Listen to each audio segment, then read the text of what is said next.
Voleu ser feliços en aquesta vida? Busqueu-vos algú que us tracti com un ramader de Kobe tracta les seves vaques.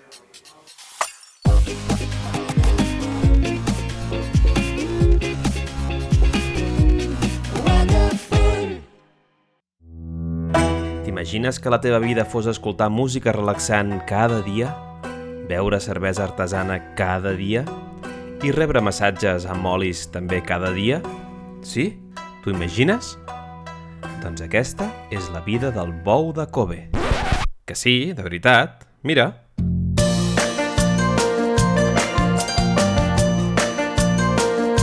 Al Japó, quan s'hi posen, s'hi posen. D'aquest bou s'aconsegueix la carn de Wagyu, la més gustosa del món. Té una harmonia perfecta, 50-50, entre carn i greix que la converteix en un menjar suprem. És tan bona que en comparació et semblarà que portes tota la teva vida menjant cols de Brussel·les. És tan bona que trucaries a la teva mare plorant i li demanaries perdó perquè t'ha semblat més bona que les seves croquetes. Només hi ha un petit problema. És la carn més cara del món.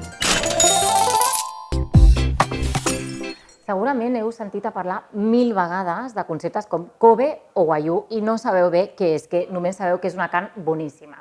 Kobe és una regió japonesa, és la denominació d'origen on viuen aquestes vaques tan espectaculars i Wagyu és la raça.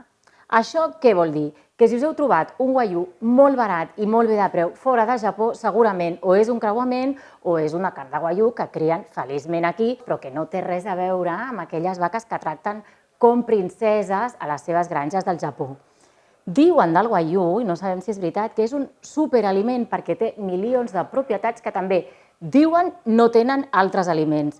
Però això no sabem si és veritat, ho sap aquí la senyora Georgina Hernando, la nostra nutricionista. El Wagyu el podem considerar un superaliment? Ja saps què em penso jo d'aquest concepte superaliment tan extès, sobretot a internet. No podríem parlar-ne directament de superaliment perquè no té res que no tingui un altre aliment. La carn de Wagyu, per exemple, és una carn que ens aporta proteïna d'alta qualitat, ens aporta un greix infiltrat, que és el que li dona aquesta tendresa, també ens aporta minerals com el ferro i el zinc, per exemple. I Georgina, tenim algun producte que tingui unes propietats semblants a la dels Wagyu? I tant, mira aquest, la vedella dels Pirineus catalans. Aquesta vedella ens aporta exactament el mateix que la carn de Wagyu que hem dit que aportava proteïnes d'alta qualitat, ens aporta minerals com el ferro, el zinc, també ens aporta aquesta part de greix que li dona aquesta tendresa.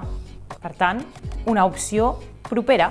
Doncs ara que les tinc a totes dues enfrontades, jo faria el test. Com ho veus? Vinga, som-hi. Match o swipe? La carn de Wagyu té ferro i la vedella dels Pirineus. Sí. La carn de Wagyu té proteïnes d'alta qualitat. I la vedella? També. La carn de Wagyu té molta infiltració de greix que fa que sigui molt gustosa. La vedella també? També. Per descobrir més coses sobre la vedella catalana, benvingut a Escofet Oliver, al Mercat del Ninot de Barcelona. Què sabem de la vida d'aquestes vedelles catalanes? Bueno, les nostres vedelles tenen menys d'un any de vida, menys de 12 mesos, són criades pel nostre granger, el Ramon, que treballa amb nosaltres, i tenen totes el certificat de benestar animal, tant des del moment que estan a la granja fins al moment també que els sacrifiquen. Si mirem els preus, també tenim una clara guanyadora, que és la vedella dels Pirineus, a 15 euros el quilo, enfront dels aproximadament entre 100 i 300 que pot costar una carn de Wagyu de Kobe. Nosaltres ho tenim claríssim, sempre producte de proximitat i, a més, si ens permet estalviar, encara més. T'imagines que la teva vida fos contemplar muntanyes espectaculars? Passejar per prats que s'allarguen fins a l'horitzó? Sentir el murmuri de l'aigua pura i cristal·lina del naixement dels rius? T'ho imagines? Doncs aquesta és la vida de la vedella dels Pirineus i també la d'alguns pixapins de cap de setmana, però sobretot de la vedella dels Pirineus. Per això és la limusina de les carns de bou. Que sí, de veritat. Bé, però no aquesta. És la limusina de les carns perquè ve de raça de bou que literalment és limousin. Els Pirineus potser no estan flipats com els japonesos, però són ramaders i la vedella dels Pirineus disposa dels segells d'indicació geogràfica protegida, que assegura que es cria a l'aire lliure, que té alletament natural i que s'alimenta dels millors farratges. Per això, la seva carn és boníssima. És tan bona que si la tastes voldràs anar a les granges dels Pirineus en persona a donar les gràcies entre llàgrimes. Tan bona que voldràs patir una amnèsia per tornar a menjar-la per primera vegada. Només hi ha un petit problema.